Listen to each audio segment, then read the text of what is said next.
पंचायत की जमीनी सोच और गांव की आवाज। आप देख रहे हैं राजस्थान पंचायत दुनिया।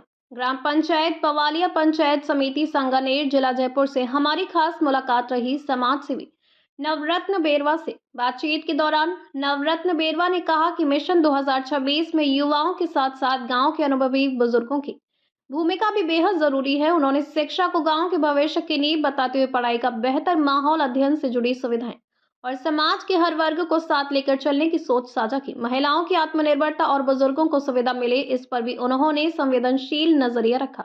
कुल मिलाकर ये मुलाकात पद से ज्यादा सोच, संवाद और सहभागिता की तस्वीर पेश करती है।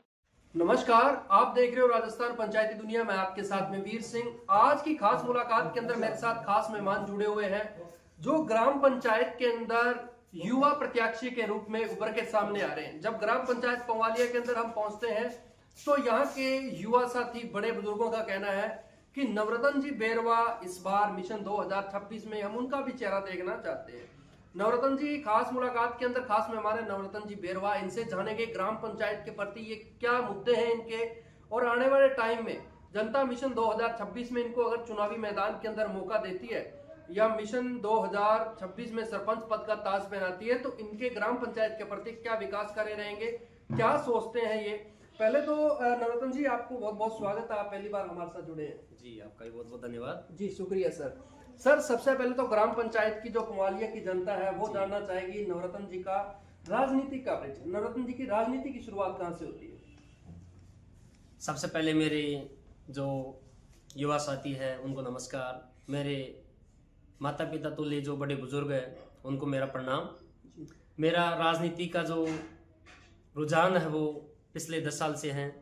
पिछली बार भी जब इलेक्शनों का समय था तो मेरा विचार था कि अगर SC वर्ग की सीट आती है और यहाँ की जो जनता है, बड़े बुजुर्गों का आशीर्वाद रहता है, मुझे मौका देते हैं तो मैं चुनाव लड़ूंगा। लेकिन पिछली बार जनरल सीट आई तो मैंने उसमें नहीं लड़ा। अब की बार चांस है कि SC वर्ग की सीट आती है तो वो मैं ही, जो मेरे बड़े बुजुर्ग जो मेरे को मौका देते हैं तो मैं इसमें चुनाव मैदान में तैयार हूँ। तो सर जिस तरह से आपने बताया कि ग्राम पंचायत के अंदर काफी लंबे टाइम से SC की सीट भी नहीं आई और कैंडिडेट PSC को भी एक बार देखना चाहिए कि युवा शक्ति किस तरह से काम करेगी। सबसे पहले तो आज हम बात करेंगे युवाओं पे। आप भी एक युवा है, युवा प्रत्याशी के रूप में उभर के सामने आ रहे हैं। ग्राम पंचायत पवालिया के तमाम वो युवा देख रहे हैं, क्या सोचते हैं युवाओं के लिए आप? सर युवा के प्रति मेरी जो सोच है वो सकारात्मक है। मैं चाहता हूँ कि हमारी जो युवा है वो नशे पत्ते से दूर रहे, राजनीति में वो भी कंधे से कंधा मिलाकर साथ रहे, ताकि हमारा जो पंचायत का जो कार्य है वो बिल्कुल पारदर्शी हो। जी सर, जानना चाहूंगा, आप पिछले 12 सालों से शिक्षा के क्षेत्र से जुड़े हुए हैं। आपके ग्राम पंचायत के अंदर एक निजी स्कूल है, उसके अंदर आप अपनी सेवाएं दे रहे हैं काफी टाइम से। आपसे काफी बच्चे पढ़े हैं, वो भी आज आपको देख रहे हैं। शिक्षा के क्षेत्र की बात करना चाहूंगा, वर्तमान में पवालिया ग्राम पंचायत के अंदर शिक्षा का स्तर किस प्रकार का है और आने वाले टाइम में जनता अगर मौका देती है नवरत्न जी बेरवा शिक्षा के क्षेत्र में क्या काम करेंगे?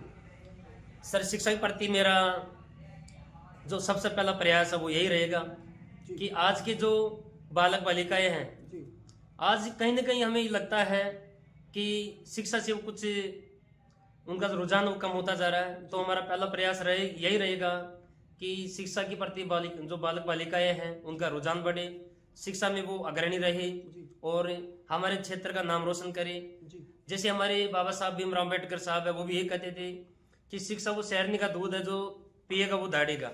इसीलिए ये शिक्षा रूपी जो शेरनी का दूध है, मैं चाहता हूँ कि हमारी प्रत्येक बालक बालिकाएं हैं इसको ग्रहण करें और इसमें लगातार आगे बढ़ते रहें। जी सर, अगर मिशन 2026 में ग्राम पंचायत पवालिया की जनता नवरत्न जी बेरवा को मौका देती है तो शिक्षा के क्षेत्र में क्या कुछ विकास के अंदर विकास किए जाएंगे, क्या बढ़ोतरी की जाएगी शिक्षा के क्षेत्र में, और वर्तमान स्थिति क्या है स्कूलों की? शिक्षा में सर वर्तमान में जो भी अगर कुछ कमियां जो हमें लगे या विद्यालय में भी जैसे विद्यालय को लगे कि हमारी ये कमियां हैं और अगर मेरे को मौका मिलता है तो मैं चाहता हूं कि पहला प्रयास शिक्षा से ही शुरू किया जाए। जिन भी संसाधनों का विद्यालय में अभाव है वो पूरा किया जाएगा और शिक्षा में एक नई क्रांति लाई जाए।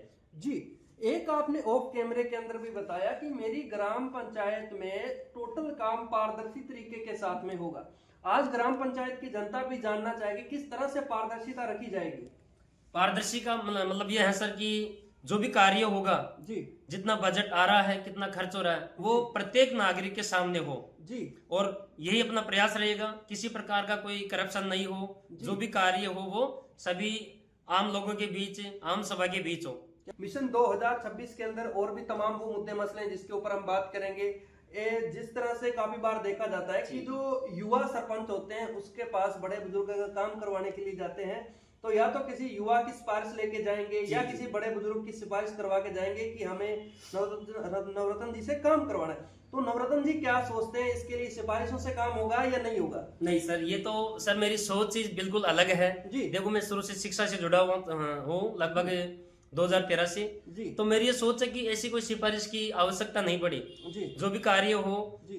प्रत्येक जो बुजुर्ग है, माता पिता तुल्य जो भी लोग हैं, मेरे जो युवा साथी है, किसी प्रकार की कोई सिफारिश से काम नहीं हो, सीधे संपर्क करें और बिना सिफारिश के ही काम होगा। जी, बड़ी अच्छी सोच है सर। मैं जानना चाहूंगा एक आपदा फंड भी बनाया जाए, क्यों ना कोई ऐसा परिवार आए, अगर कोई ऐसा परिवार है जो बीमारी से जूझ रहा है उसके लिए युवा मिलके कभी सोचा आपने कि इस तरह से कोई आपदा फंड भी बनाए हम? जी सर, ये मेरी एक सोच रही है कि जैसे अचानक मान लीजिए किसी परिवार के ऊपर ऐसे कोई आपदा आ जाए, मान लो किसी के जो कमाने वाला व्यक्ति है अगर गंभीर बीमारी से ग्रसित हो जाए या किसी की डेथ हो जाए तो ऐसी परिस्थिति में वो पूरा परिवार टूट जाता है। तो ऐसा कोई आपदा फंड बने जिसके लिए भी प्रयास किया जाए ताकि वो परिवार है उसको कुछ सहारा मिल जाए और एक कंधा मिल जाए उनको, ताकि वो अपने बच्चों को शिक्षा से दूर नहीं रखे, आने वाले समय में जैसे भी मदद हो उनकी मदद भी पूरी हो।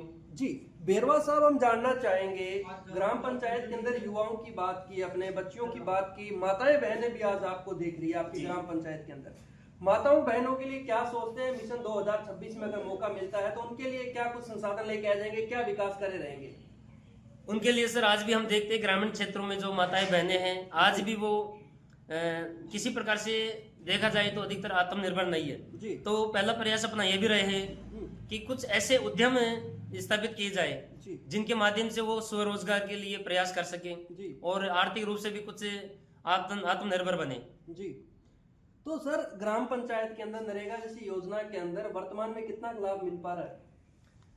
वर्तमान में तो सर इसका बहुत कम लाभ मिल पा रहा है जी। और आने वाले समय में अगर जनता मौका देती है तो ये प्रयास किया जाए पूरा जी कि प्रत्येक व्यक्ति को जो इसका पात्र है उसको पूरा लाभ मिले। जी जैसे कि हमने आपके ग्राम पंचायत में घूम के देखा काफी बड़े बुजुर्ग भी हैं जो काफी टाइम से वो भी चाहते हैं कि उनकी सत्यापन वगैरह जैसी योजनाओं के अंदर उनको लाभ मिले। क्या सोचते हैं आप सत्यापन वगैरह के लिए, पेंशन के लिए? पेंशन या सत्यापन में सर हम देखते हैं कि कई जो बुजुर्ग है वो जानकारी के अभाव में या इधर उधर नहीं जा पाते हैं जिनकी वजह से उनकी पेंशन रुकी हुई है। तो हमारा प्रयास ये भी रहे उनको किसी प्रकार की ऐसी कोई दिक्कत आए तो हम खुद साथ मिलकर उनका सत्यापन करवाए या और कोई प्रॉब्लम हो, कोई समस्या आए उसको भी हम दुरुस्त करें। जी लाइट, पानी की व्यवस्था, पेयजल की समस्या, किस तरह से आप इस पे काम करेंगे? बिजली आपूर्ति तो लगभग ठीक है लेकिन जो समस्या आ रही है वो पानी की समस्या आती है। कई क्षेत्र ऐसे हैं जहाँ पर पानी की पर्याप्त सप्लाई नहीं हो पाती है तो इसके लिए भी प्रयास किया जाए ताकि प्रत्येक गांव ढाणी तक, प्रत्येक घर तक पानी पहुंचे। जी SC ST के लिए क्या सोचते हैं आप? जैसे तमाम वो योजनाएं आती है जैसे मांडा योजना है उसके लिए क्या सोचते हैं आप, और आने वाले टाइम में SC ST के लोगों के लिए क्या रोजगार के संसाधन लेके आ जाएंगे?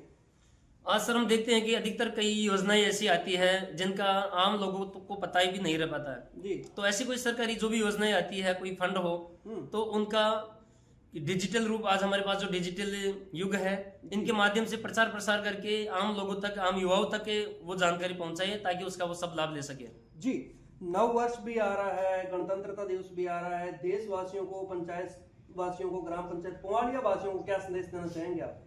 जैसा कि सर नव वर्ष हम प्रत्येक वर्ष मनाते हैं जी। लेकिन कई बार हम ये भी देखते हैं कि और उन जो घटनाएं उनको देख के हमें एक दुख भी होता है कि जो हमारे युवा साथी है वो एक नव वर्ष के जश्न में इतने डूब जाते हैं कि वो एक तरीके से नशे के आदी होते हैं, नशा करके नव वर्ष का जश्न मनाते हैं जी। तो मेरा सभी देशवासियों से, ग्राम पंचायत वासियों से ये निवेदन है कि हम नशे से दूर रहे, नशे के बजाय हम दूध के साथ या दूध पी के दूध पिला के फिर अगर इसका स्वागत करें, नववर्ष को मनाए, तो मेरी सोच के अनुसार वो बहुत बढ़िया रहेगा। अधिकतर हम जब भी देखते हैं, जब चुनाव होते हैं, तो सभी जो भी उम्मीदवार वो युवा साथी बात करते हैं जी। अब मैं चाहता हूं कि इसके साथ साथ युवा साथी अच्छी बात है, युवा ही देश का भविष्य बदल सकते हैं जी। लेकिन उनके साथ ही अगर हम बुजुर्गों को भी शामिल करें जी, उनकी भी बात करें जी। और उनके मार्गदर्शन, क्योंकि उनके जितना अपने को अनुभव नहीं होता है, जी। तो जो उनका अनुभव, उनका एक्सपीरियंस है, उसको भी हम साथ लेके अगर काम करें तो बहुत कुछ बदलाव कर सकते हैं। जी, चुनावी मैदान में युवाओं के साथ में बड़े बुजुर्गों को भी उतरना चाहिए। बिल्कुल सर जी। तो ग्राम पंचायत पवालिया के अंदर अभी क्या रुझान है, क्या बड़े बुजुर्गों का भी कई हलचल सुनने को मिल रही है? सर जैसे भी ये भी वैसे सीट कंफर्म नहीं हो पाई है, लेकिन फिर भी जहां भी कहीं कुछ लोग बैठते हैं तो चर्चा जरूर करते हैं। जी, तो आपका कहना है कि बड़े बुजुर्गों को भी आना चाहिए? बिल्कुल सर जी, सबको अधिकार है। बड़ी अच्छी बात इन्होंने कही कि युवाओं के साथ में बड़े बुजुर्गों को भी आना चाहिए। अनुभवी भी काफी लंबे समय से उनके जितना एक पढ़े लिखे को युवा को भी अनुभव नहीं होता। कहते हैं कि बड़े बुजुर्ग वास्तव में उनके बिना घर गृहस्थी भी अच्छे से नहीं चलती। नवरत्न जी बेरवा ग्राम पंचायत के अंदर नेता बन के सेवा करेंगे आने वाले टाइम में, या बेटा बन के सेवा करेंगे? सर नेता तो मेरी शुरू से सोच नहीं है कि मैं नेता हूँ। मैं तो एक आम नागरिक हूँ, किसान का बेटा हूँ, और आज भी मेरे पिताजी खेती करते हैं और मैं भी खेती में उनकी मदद करता हूँ। तो मैं एक नेता नहीं बल्कि एक बेटा बन करके ही काम करूंगा। और अगर मेरे को मौका मिला तो मैं सरपंच, मैं नहीं, मेरी जो प्रत्येक जो युवा साथी, प्रत्येक माता पिता, बड़े बुजुर्ग है, वो सभी सरपंच हैं। मैं तो बस सर उनके एक मार्गदर्शन में रख करके ही ये कार्य करूंगा। और जो मेरी कोशिश रहे कि जो शिक्षा है, शिक्षा का अच्छा सा बढ़िया इनका बढ़ावा मिले, और शिक्षा के माध्यम से प्रत्येक जो व्यक्ति है वो अपनी जो ग्राम पंचायत की योजनाएं हैं उनका लाभ ले।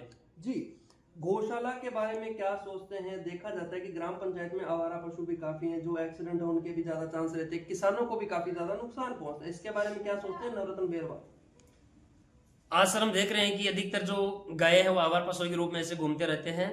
तो हमारा प्रयास रहे कि जो गौशाला है उसकी व्यवस्था की जाए, ताकि जो आवारा पशु है उनको वहां पर चारा पानी आदि की पर्याप्त व्यवस्था मिल जाए, जिससे किसानों को भी नुकसान नहीं पहुंचे। और हम देखते हैं कि जो वाहन चालक है उनको भी नुकसान पहुंच जाता है, पशुओं को भी नुकसान पहुंचता है, तो ऐसी समस्याओं से बच सके। जी, आज की खास मुलाकात के अंदर खास मेहमान थे हमारे साथ नवरत्न जी बेरवा, जिनसे तमाम वो मुद्दे मसलों के ऊपर हमने बात की। इनका कहना है कि मैं सरपंच नहीं, मेरी ग्राम पंचायत की जनता सरपंच होगी।